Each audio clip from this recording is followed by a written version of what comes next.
Hey, what's up, guys? It's your boy Matt, and we back here with another episode of Matter of Fact MMA. So, this week in mixed martial arts, it's going to be a slow week. I don't believe that there's any PFL, there's no Bellator, there's no UFC card this weekend, nothing going on this weekend because this weekend is Memorial Day. I'm not sure where you're watching this in the world, but in America,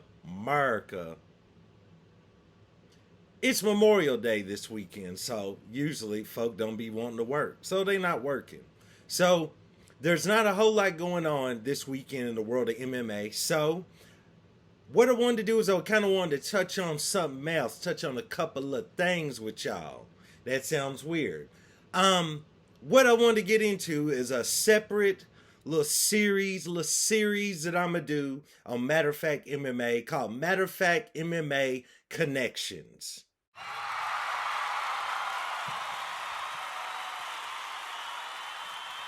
I know, connections. It ain't nothing crazy, ain't nothing freaky going on. But what it is it's a series I'm gonna start to do, especially in slow weeks like this, where there's not any fight cards or there's no news or anything happening. What we're going to do is we're going to get into a series called Connections, where I'm going to take a few legendary fighters, a few fighters from yesteryear, some fighters from this current year, if that's how you would word it. And we're going to talk about, just a couple connections, intertwinings, if you will, of their careers. So today I'm going to start with four fighters. I won't hold y'all long. I'll let you get back to what you're doing. But I'm going to start with four fighters, and I'm going to kind of show you what I got going on here on MMA Connections. So let's start out first. We're going to start out with the legendary Sugar Rashad Evans. Sugar Rashad Evans, former light heavyweight champion of the world. And that is actually where we're going to start this connection. So basically, this is long before the Ronda Rouseys, your Conor McGregors, back in the Dizzy. There was a man by the name of Sugar Rashad Evans. And he went out there and he defeated Forrest Griffith for the light heavyweight championship of the world in the UFC. So once he won his light heavyweight championship, there was some interesting things going on also in his division. While Rashad, who was primarily a wrestler, a really good grappler, had a really good jab, good hands. He could handle himself in the stand-up portion. He knocked out Chuck Liddell with a head kick. Rashad Evans ain't no slouch in stand-up, but he was a really good wrestler. He had good top pressure, and he was good grappler, good cage grappler, so to speak. After he beat Forrest Griffin for the light heavyweight championship, at the same time in his division, there was another silent assassin by the name of Lyoto Machida. So, those are the first two pieces of our MMA connection today. First two of four. So you need to watch the whole video so you can see all four, is what I'm saying. So check this out. So you have Lyoto Machida, who is going through the light heavyweight division, demolishing folks. Now, not how you might think when most people say demolishing folks. He's not just knocking everyone out. He's not one punch KOing people or anything like that, but he's demolishing folks in the same way, or in the way of he's changing the game. People's game plans were not working against Lyoto Machida. During this time period, Lyoto Machida was he was elite as far as jumping inside the pocket, catch you with one or two shots, jump back out. And if you survived that onslaught over the course of a few rounds, he would outpoint you and he would win by decision. Or if he caught you while he slid into the pocket with a few quick shots, that karate style of his, he would sleep you. And he was just tearing through the UFC at this point in time against a lot of contenders. And no one had really figured him out yet. So meanwhile, Rashad Evans had just won the light heavyweight championship, and they set up the fight between him and Lyoto Machida, in which Lyoto Machida goes out there and famously has Rashad Evans doing a stanky leg, catches him with some shots, I believe I have to go back and look at it again, but I believe he caught him with a right hand that really, really rocked Rashad. But nevertheless, caught Rashad. Rashad started doing the stanky leg regardless. Lyoto Machida finished him, had Rashad Evans kind of folding back on one leg bent behind his back like a contortionist, you know what I'm saying? Slept him. So, Lyoto Machida is now the light heavyweight champion of the world. Now we're going to enter in our next piece to this puzzle by the name of Shogun Rua or Shogun Hua, however you want to pronounce it. Shogun from Pride fame. So now you got Lyoto Machida. Joe Rogan famously says the beginning of the Lyoto era, which did not last long because Lyoto had to go out there and defend his championship against Shogun Hua. Now, what made this fight interesting is this was a fight that went to a 5-round decision. Well, it went to 5 rounds. Should have been a decision win for Shogun. Everyone that saw that fight scored that for Shogun and believed Shogun won that fight, or most everybody, but the judges didn't see it that way. That fight ends up being a draw. It was a really good fight in the sense of just watching Shogun come in there. We had been waiting. UFC fans have been waiting to see the Shogun from Pride. We didn't quite get that, but yet just to see Shogun out here doing Lyoto Machida, just doing him dirty, was just an amazing thing to see because during this time, nobody really did Lyoto bad at all. The man didn't really get hit a lot. And if he did get hit, he had a good chin on him. So, they have a 5-round war, somewhat one-sided, honestly, when you look back at it, one-sided in the favor of Shogun, but the judges went ahead and scored that fight a draw. Thus, they had to do a rematch a short time later in which Shogun went out there and he finished Lyoto Machida, finished him fairly quickly as well, and defeated him, got him out of there. This is very, very interesting, right? Because now we're going to enter in our third component to this connection. And you might have already guessed it, but before we enter that, let's go back, I should say, rewind. We got Rashad Evans wins the light heavyweight championship from Forrest Griffin. Everyone thinks Rashad Evans is about to set the world on fire. Rashad Evans has to go out there in his very next fight and defend his championship against Lyoto Machida, in which Lyoto defeated Rashad, finished him, knocked him out. And now, per Joe Rogan, we have the beginning of the Lyoto Machida era, in which no one really, at that point in time, you didn't really think that anyone was going to beat or finish Lyoto Machida. If they was going to beat him, it was going to be on the scorecards, but definitely not finish him. And you were expecting him to be a champion in the light heavyweight division for a long time. Then Lyoto Machida goes out there and has a draw by the scorecards with Shogun, but then Shogun comes back and finishes him in the rematch to become the light heavyweight champion. Enter the fourth man in this connection, Johnny Bones Mother effing Jones is who we about to talk about. So let's go back to Rashad Evans. So when Rashad Evans, coming from Greg Jackson's camp, same camp that John Jones was a part of, as well as Winkle John,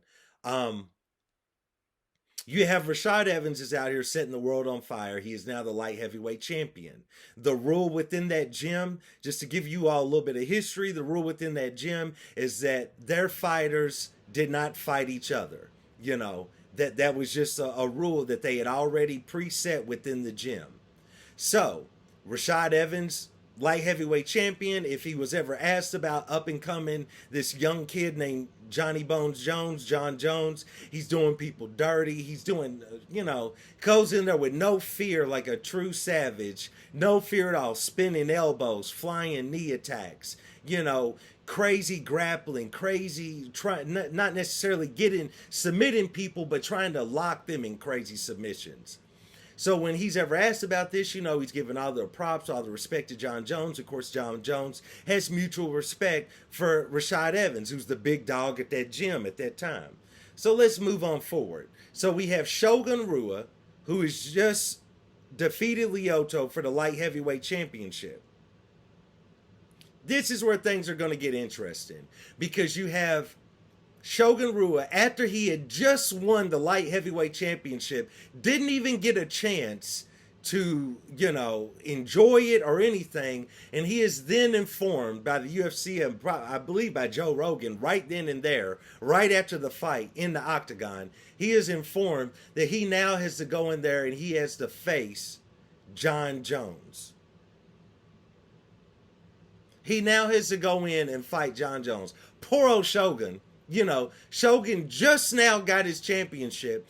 Just now looks like a star in the company. Just now, he already beat Lyoto once. I made him go back and do it in a rematch because you didn't give him the win the first time. He finishes Lyoto, and then y'all come and tell him, hey, we got this young upstart kid who's got a longer range than you. He's bigger than you. He's a effing savage, and you got to fight him next. And, he's undefeated, even though he's got a fluke loss to Matt Hamill. And, hey, good luck with that, Shogun. That's what you got to do, bro. Pat you on the back, send you on out there. We appreciate you for coming. So, you can only imagine what Shogun is thinking. Not saying Shogun fears anyone, but that's a tough pill to swallow once you just won your light heavyweight championship. You got to go in there and defend the belt against Jon Jones. Well, let's move forward. Jon Jones, Joe Rogan just loves to tell the tale, loves to keep bringing it up, that in the beginning of the Jon Jones Shogun Rua title fight, Jon Jones opens up the fight with a flying knee. Okay, we've heard that a million times if you ever watched JRE. But in that fight, one other little interesting tidbit I'd like to add to that fight is the fact that Jon Jones, while on a walk or a jog earlier that day, stops like a robbery in a park. Someone was getting their purse snatched, and Jon Jones grabs a guy, puts him in some sort of a hold until the police can come and get this guy. Can you imagine the day that you're getting your title shot, your title fight, you're just going for a jog or a stroll in the park, and no telling, now we know more about Jon Jones. No telling what he was doing in that park, bro. What was you doing in the park? I don't know if you was just going jogging. No telling what this man was doing in that park. Who knows? Nevertheless, you stop a robbery in progress and hold a guy down till the police come. And can you imagine the publicity the UFC was able to say? I remember when that pay-per-view started and they talked about Jon Jones earlier today, da-da-da. And you like, what? What? So, that's just the point in time it was in. Jon Jones goes out there. Of course, he finishes Shogun Rua, and he becomes the light heavyweight champion right then and there. That's your four fighters, four legendary fighters, all intertwined. That's your connection. Let's add on one more layer to the connection. Let's jump back to Sugar Rashad Evans. So Rashad Evans, after losing his belt, comes back, beats some contenders, does his thing. He is now set to face Jon Jones for the light heavyweight championship of the world. Now, he does sustain a knee injury before this fight happens. Jon Jones has to take another fight. If I'm not mistaken, he took a fight against Rampage Jackson. Once he defeated Rampage Jackson, so that could really be the fourth person in this connection, because we all know the history between Rampage Jackson and Rashad. They did an entire Ultimate Fighter together over that, one of the better seasons of Ultimate Fighter, because you had the debut of Kimbo Mother Effin' Slice. Show some respect for Kimbo Slice, you know what I'm saying?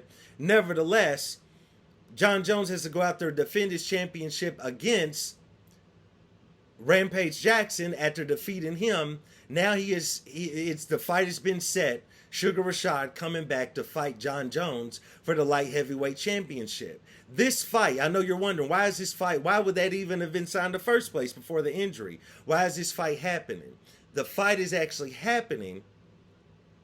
The fight is happening because, well, let's go back. Sugar Rashad had said that there's actually, there's a rule in our camp, at our gym, that, we're not going to fight each other. Once Jon Jones, when you speed forward and he's the light heavyweight champion of the world, a reporter asked him, would he face Rashad Evans, and did not miss a beat. John Jones was like, yeah, I would fight Rashad. I love the guy, respect the guy, but yeah, I would fight him. Because when you're a savage, you're a savage. John Jones is like, I ain't worried about your rules. I'll go out there and beat Rashad. I ain't worried about it. So let's speed forward to when they actually sign the fight, they make the fight, and the fight happens. That's why there was so much animosity. It split the gym at Jackson Winklejohn, messed up a lot of things for a lot of different fighters. Some had to leave and go along with Rashad Evans, who would eventually go on to be one of the founding members of the Black Zillions camp in Florida.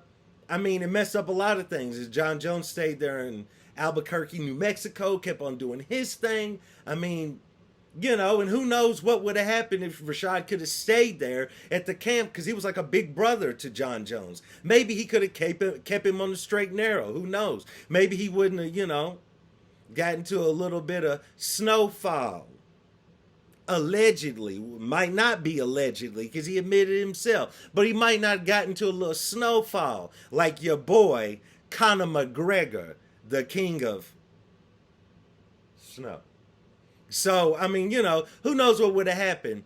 But they go out there, they have that fight. I remember the build up of that fight. There was so much back and forth between these two guys. They truly hated each other. And pretty much when you're going into that fight, especially as a Rashad Evans fan, no disrespect to Rashad Evans if he ever sees this video, but you pretty much knew that he wasn't going to have a whole lot for John Jones. In a perfect world, he would go out there and, maybe be able to create something, off of his wrestling.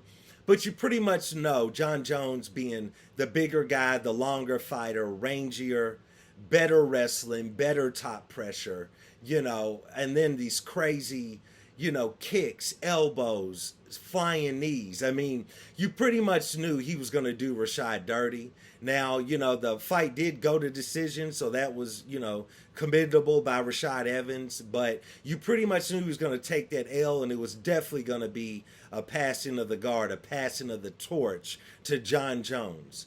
And, since then, it doesn't seem like either guy has any animosity towards each other. I mean, you can see Rashad Evans on Morning Combat and a lot of other shows. He always speaks highly of John Jones. It seems that they've buried the hatchet. And, over the years, Rashad Evans has spoke about, he's given a little bit of advice to John as he entered into dark times in his career. So that's just what I wanted to do. I was only going to give you all 4 people, but you got 5 people when we added in Rampage Mother effing Jackson. So now what? Now what? Now what you want? You know what I'm saying? Now what you got to say?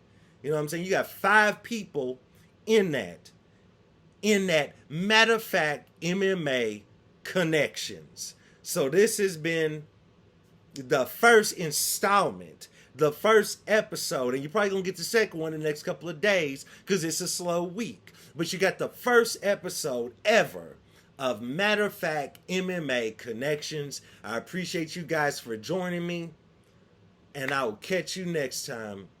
Peace.